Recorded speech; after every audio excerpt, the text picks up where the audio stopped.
Good morning, students. Today we are going to learn the terms used for spherical mirrors.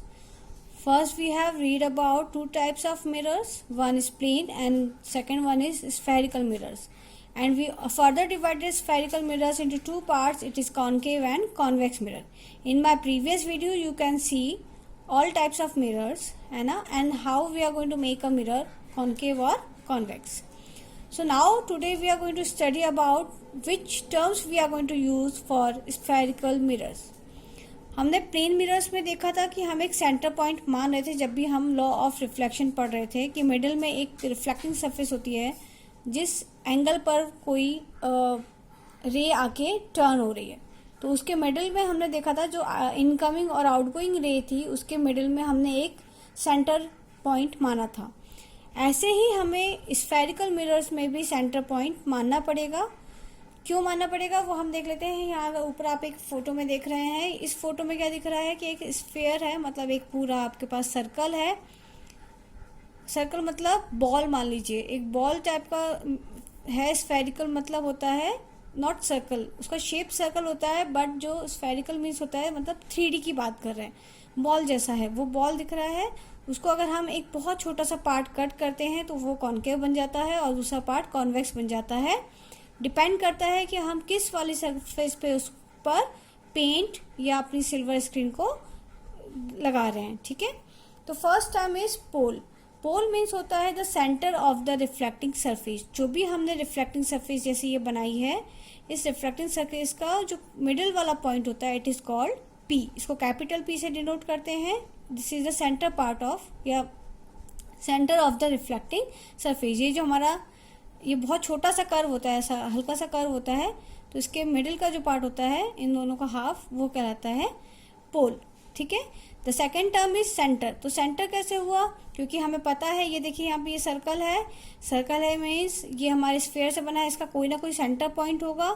Centre point है, it means it is having one centre point, तो वो कहलाता है capital सी, जो कि थोड़ा सा दूर होता है क्योंकि ये कर्व बहुत छोटा सा कटा हुआ है, बहुत छोटा कट लगाया है इसमें हमने, तो वो कहलाता है capital C, the centre of the curvature of the spherical mirror. और ये जो होता है ये बेसिकली मिरर का पार्ट नहीं होता है. क्लियर, हम इसको लेते हैं सेंटर को, बट ये हम नहीं मानते कि ये मिरर का कोई पार्ट होता है. Next is radius. अब रेडियस क्या होगी, जैसे कि हमें पता है यहाँ से लेके पी से लेके जो सी तक का डिस्टेंस होता है it is called its radius. क्योंकि रेडियस क्या होती है, आर होती है, और वो जो होती है वो सेंटर से ही हम बनाते हैं. जब भी कोई सर्कल बनाते हैं तो हम कैसे ड्रॉ करते हैं, हम सेंटर से लेके, जैसे ये सेंटर पॉइंट है उससे लेके हम सेम डिस्टेंस का पॉइंट्स बना देते हैं सेम डिस्टेंस पे, उन सबको अगर मिलाएंगे तो वो सर्कल बन जाता है. तो सेम स्फेरिकल में भी सेम चीज़ होती है कि हमारा जो सेंटर पॉइंट होता है वही रेडियस होती है, क्योंकि उसी से हमारा पूरा कर्व ये बॉल बनी है. क्लियर, तो जो पी और सी का डिस्टेंस होता है, पोल से लेके सी तक का जो डिस्टेंस होता है it is called its radius.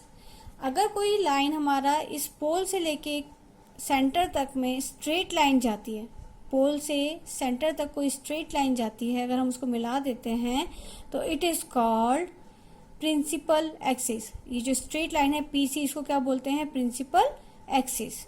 And the next point is focus या फोकस लेंथ. तो फोकस या फोकल लेंथ क्या होती है बेसिकली थोड़ा सा देख लेते हैं. अगर ये हमारा स्ट्रेट लाइन है सेंटर से लेके पोल तक, तो जो उसका मिडिल पार्ट होगा, मतलब अगर हम ये कर लें मिडिल पार्ट है ना, ये फोकस मान लीजिए यहाँ पे मिडिल में है, तो ये है r/2. जो हमारा फोकस होता है वो कितना आता है, हाफ होता है हमारे रेडियस का. मतलब ये अगर हमारी टोटल रेडियस है तो इसका जो सबसे मिडिल वाला पॉइंट होगा वो क्या होगा, इसका फोकस होगा. So why the focus is very important. देखिए फोकस क्यों इंपॉर्टेंट है वो हम देख लेते हैं. सबसे पहले प्रिंसिपल फोकस बोलते हैं, हम इसे कैपिटल एफ से डिनोट करते हैं, जो कि सेंटर और पोल के बिल्कुल बीचों बीच होता है. इसको हम बोल सकते हैं r/2 एंड r/2. दिस वाला C2F जो होता है वो r/2 होता है और P2F जो होता है वो r/2 होता है. अगर हमारे क्वेश्चन में न्यूमेरिकल में हमें फोकल की लेंथ दी है तो हम उससे रेडियस निकाल सकते हैं उसको डबल करके, और अगर हमें रेडियस दी है तो भी हम फोकल लेंथ निकाल सकते हैं उस रेडियस को हाफ करके. क्लियर, तो ये हमारा होता है फोकल लेंथ. पी से लेके एफ तक फोकल लेंथ होती है और जो कैपिटल एफ होता है it is called principal focus, क्योंकि हम उसे प्रिंसिपल एक्सिस पर बना रहे हैं। क्लियर? तो ये कॉन्केव के लिए हो जाएगा।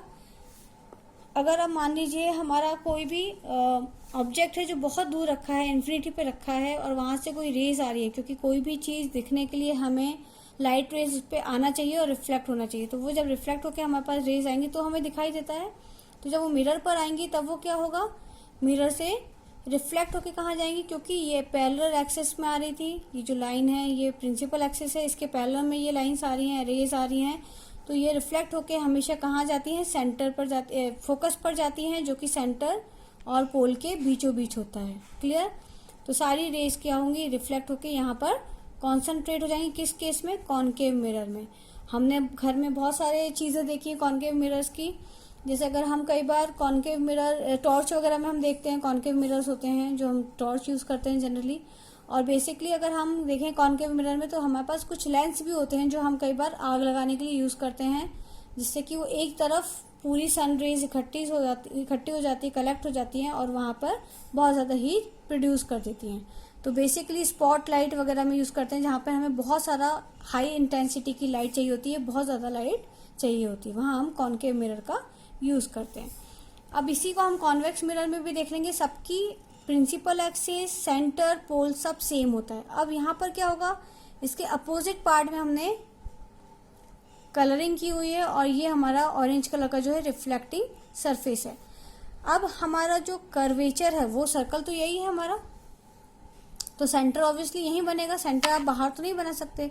तो ये जो कर्व कटा हुआ है अगर हम इसका सर्कल बना के देखेंगे तो यहाँ पे कहीं सेंटर पॉइंट आएगा, और उस सेंटर पॉइंट और फोकस के बीचों बीच, पोल के बीचों बीच क्या आएगा, फोकस पॉइंट आएगा।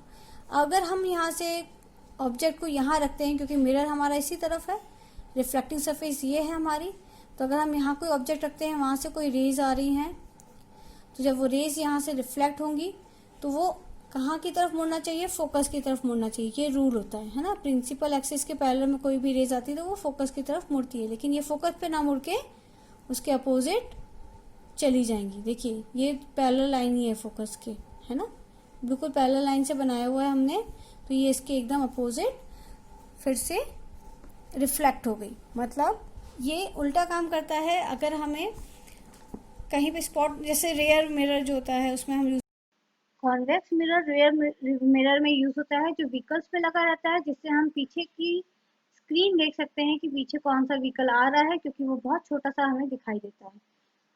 कॉनकेव मिरर जो होते हैं वो बेसिकली हमारे हेडलाइट्स में, टॉर्च में लगे रहते हैं या स्पॉट लाइट्स में लगे रहते हैं, जिससे कि वो हमें एक पर्टिकुलर बीम बना के दे और जहाँ पर हमें रास्ता दिखा सके, या हमें उस जगह पर पर्टिकुलर पर हमें बहुत सारा रेज दिखाई देता है, जिससे हमें वो स्पॉट बहुत क्लियर और अच्छे से दिखाई दे सकता है। तो ये इनके यूजेस हैं। Thank you for watching, please subscribe and share. Thank you.